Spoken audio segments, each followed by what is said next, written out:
కోటేశ్వరరావు గారు మీరేమంటారు? షర్మిల గారి దూకుడు అనేది ఏ పార్టీకి ఈ రోజు మైనస్ అవుతుంది, ఏ పార్టీకి కలిసి వస్తుంది? అన్ని పార్టీలని కలిపి అంటే ఈ 2-3 రోజుల్లో మనం అబ్జర్వ్ చేస్తే ఒక్క జనసేనను తప్ప, లెఫ్ట్ పార్టీలను తప్ప ఈ 3 పార్టీలను ఒక్క గాడిని గట్టి మాట్లాడుతున్నారు. అంటే ఇది అసలు కాంగ్రెస్ కి ప్లస్సా మైనసా?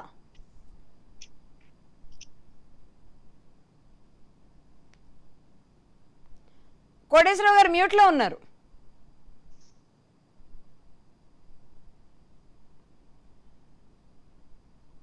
మ్యూట్ లోనే ఉన్నారండి. Okay okay okay. ఇవాళ ఆంధ్రప్రదేశ్ లో జరుగుతున్నటువంటి రాజకీయ పరిణామాలను చూసినప్పుడు ఏ రాజకీయ పార్టీకి బీజేపీ లేదా వైసీపీ, తెలుగుదేశం, జనసేన ఈ 4 పార్టీలకి కానివ్వండి లేదా కాంగ్రెస్ కూడా కలుపుకోవచ్చు, నాకేం అభ్యంతరం లేదు.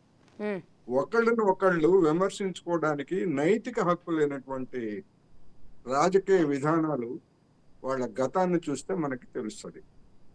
ఇవాళ షర్మిల గారు మాట్లాడుతున్నటువంటి దాన్ని చూసి గతంలో ఆమె మాట్లాడిన దాన్ని పోలుస్తున్నారు. ఓకే, మంచిదే, విమర్శించవచ్చు, విమర్శించేటువంటి రైట్ ఉంటుంది. వాట్ అబౌట్ రోజా? జగన్మోహన్ రెడ్డి గారిని ఆమె తిట్టు ఇవాళ ఇప్పటికీ మనకి సోషల్ మీడియాలో అన్ని కనిపిస్తున్నాయి. అదే అనేక మంది అదే విధంగా పవన్ కళ్యాణ్ గారు బీజేపీని తిట్టు, లేదా మన చంద్రబాబు నాయుడు గారిని తిట్టు, వీళ్ళు వాళ్ళని తిట్లు 2019 ఎన్నికల్లో ఇవన్నీ తెలియనంత అమాయకులు ఆంధ్ర రాష్ట్రంలో ఉన్నటువంటి ప్రజలు కాదు. ఇవాళ రాజకీయ పార్టీల ప్రతినిధులుగా ఉన్నటువంటి వాళ్ళు ఏదో తామే పరిశుద్ధులైనట్టు, ఇతరులందరూ కూడా మొత్తం అంతా కూడా వేరే అయినట్టుగా మాట్లాడుతున్నారు. అందుకని పార్టీలు ఫిరాయింపుదారులను చేర్చుకోవడంలో బీజేపీ అని తక్కువదేం లేదు. కన్నా లక్ష్మీనారాయణ గారిని చేర్చుకుని ఎంత ప్రహసనం చూసాం మనం. మరి ఇవాళ ఉన్న అధ్యక్షురాలుగా ఉన్నటువంటి పురంధరేశ్వరరావు గారు కూడా ఫిరాయింపుదారే. అందువలన వాళ్ళ గతంలో మాట్లాడినటువంటి మాటలు ఇవన్నీ చూసుకున్నప్పుడు మరి ఏ ప్రమాణాల ప్రకారం ఇటువంటివన్నీ కూడా చేశారనేటువంటి ప్రశ్న వస్తుంది. ఇక ఎవరికి లాభం ఎవరికి నష్టం అనుకున్నప్పుడు ఈ నైతిక పరమైనటువంటి అంశాలను పక్కన పెట్టేట్లయితే ఏ పార్టీలో ఉంటే ఆ పార్టీ విధానాలను మాట్లాడటం అనేటువంటిది అందరు రాజకీయ నాయకులు చేస్తున్నారు. అది ఒక వాస్తవం. ఆ విధంగా చూసినప్పుడు ఇవాళ ఆల్ ఇండియాలో కాంగ్రెస్ నాయకత్వం వహిస్తున్నటువంటి ఈ విధానాలని షర్మిల గారు ఇవాళ ప్రస్తావిస్తున్నారు. అందుకనే అన్నట్టుగా వైసీపీని ప్రశ్నిస్తున్నారు, తెలుగుదేశాన్ని ప్రశ్నిస్తున్నారు, బీజేపీని ప్రశ్నిస్తున్నారు. సరే, పవన్ కళ్యాణ్ గారిని వ్యూహాత్మకంగా మరి ఇంకా దానిలోకి చేర్చలేదు. దానికి ఉండేటువంటి రీజన్స్ ఏమున్నాయనేటువంటిది మనకి త్వరలోనే తెలుస్తుంది. ఇక లోకేష్ గారికి గిఫ్ట్ పంపడం కానీ, లేకపోతే చంద్రబాబు నాయుడు గారికి ఇంటికి వెళ్ళినప్పుడు మీరు అన్నట్టుగా పసుపు చేరుకోవడం, ఇవన్నీ కూడా ఏంటంటే రాజకీయాల్లో ఎందుకైనా మంచిది ఒక బాణం వేద్దాము అనేటువంటిది ఎటు పరిస్థితో తెలియదు. అలా అనుకున్నట్లయితే డికే శివకుమార్ గారు మరి చంద్రబాబు నాయుడు గారిని బెంగళూరు విమానాశ్రయంలో కలిశారు కదా. అందుకని ఇవన్నీ కొన్ని ఊహాగానాలు తెర వెనకాల ఉన్నట్టు వాస్తవం అయినప్పటికీ ఇవాళ ఉన్నటువంటి పరిస్థితుల్లో ఒక వాస్తవం ఏంటంటే జగన్మోహన్ రెడ్డి గారు బీజేపీని విమర్శించడానికి ఆయనకు నోరు రాదు, చంద్రబాబు నాయుడు గారికి ఆయన విమర్శించడానికి నోరు రాదు. సరే, పవన్ కళ్యాణ్ గారు తన నోటికి తానే తాళం వేసుకున్నారు అనుకోండి. ఎందుకంటే పాసిపోయిన లడ్డూలు ఇచ్చారని చెప్పినటువంటి పెద్ద మనిషి అదే బీజేపీ దగ్గరికి వెళ్ళి కలిసినప్పుడల్లా అవే లడ్లు దీని వస్తున్నారు ఆయన. అందువలన ఇవాళ ఉన్నటువంటి పరిస్థితుల్లో బీజేపీని విమర్శించడానికి, బీజేపీని అంటే వ్యక్తిగతంగా నరేంద్ర మోడీ గారినో లేకపోతే ఇంకొక నాయకులనో కాదు, బీజేపీ విధానాలను విమర్శించడానికి వైసీపీ, తెలుగుదేశం, జనసేన ఈ 3 భయపడుతున్నాయి.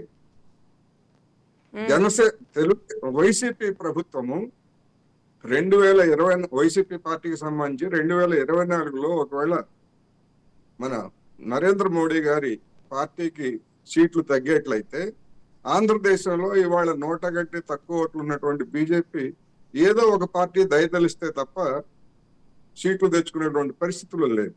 అందుకని ఒకవేళ వైసీపీ గెలిచేట్లయితే ఆ వైసీపీ మద్దతు తీసుకోవచ్చు అనేటువంటిది రాజకీయం నడుపుతున్నారు ఇప్పటికీ. అయితే గత కొద్ది వారాలుగా లేదా కొద్ది నెలలుగా జరుగుతున్నటువంటి పరిణామాల్లో వైసీపీ గెలుపు మీద బీజేపీకి సందేహం కలుగుతా ఉంది. ఇంకా నిర్ధారించుకోలేదు వాళ్ళు. నేను చెప్తున్నా, మళ్ళీ స్పష్టంగా చెప్తున్నా, ఇంకా నిర్ధారించుకోలేదు. ఒక అసెస్మెంట్ లో మేము రాంగ్ అసెస్ చేసామా, ఇతనికి పూర్తి మెజారిటీ వస్తుంది అనుకుంటే దానికి భిన్నంగా జరుగుతున్నాయనేటువంటి ఒక గందరగోళం బీజేపీ ఉండి రెండో ఛానల్ చంద్రబాబు నాయుడు గారితో మళ్ళా రెండో ఛానల్ కూడా తెరిచి చూస్తున్నారు వాళ్ళు.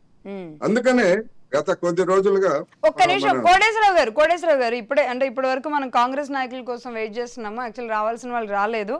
మాజీ AP PCC chief Gidugu Rudraraju గారు ఉన్నారు. ఆయన ప్రస్తుతానికి మన ఫోన్ లైన్ లోకి వచ్చారు. ఆయనతో మాట్లాడదాం. రుద్రరాజు గారు నమస్తే అండి. రుద్రరాజు గారు నమస్తే అండి.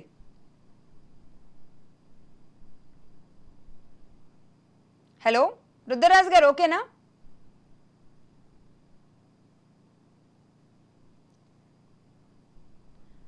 రైట్, కట్ అయినట్టుంది.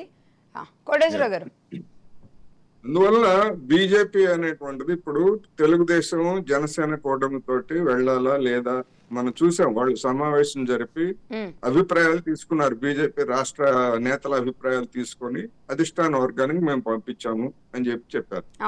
ఆ సందర్భంగానే బీజేపీ రాష్ట్ర ప్రముఖుల్లో ఒకరైనటువంటి సత్యకుమార్ గారు ఏం చెప్పారంటే, అటువైపు నుంచి మాకు పిలుపు రావాలి అని చెప్పేసి కూడా ఆయన మాట్లాడినటువంటిది మనకు అర్థమైంది. ఇప్పుడు బీజేపీతో కలుపుకుంటే లాభమా నష్టమా అనేటువంటి జంజాటంలో తెలుగుదేశము జనసేన పార్టీలు ఉన్నాయి. ఎందుకంటే ఇవాళ షర్మిల గారు లేవనెత్తినటువంటి మణిపూర్ క్రైస్తవుల మీద దాడి కానివ్వండి, లేకపోతే మైనార్టీల మీద దాడులు కానివ్వండి, ఇవన్నీ కూడా చూసినప్పుడు తెలుగుదేశం జనసేన కూటమిలో కనుక బీజేపీ వస్తే ఈ మత అనేటువంటి ముద్ర కనుక పడేట్లయితే నష్టం జరుగుతుంది అనేటువంటి భయం వాళ్ళ ఆ పార్టీలో ఉన్నది. అందుకనే వాళ్ళు తెచ్చుకోలేకపోతున్నారు. వాళ్ళని గట్టిగా మేము తమ అభిప్రాయం వృద్ధి ఏమైనా సరే మాకు లోక్సభ సీట్లు ఎక్కువ ఇవ్వాలని అడిగేటువంటి స్థితిలో బీజేపీ కూడా లేదు ఇవాళ. ఎందుకంటే దాని బలం ఏమిటో అందరికి తెలుసు కదా.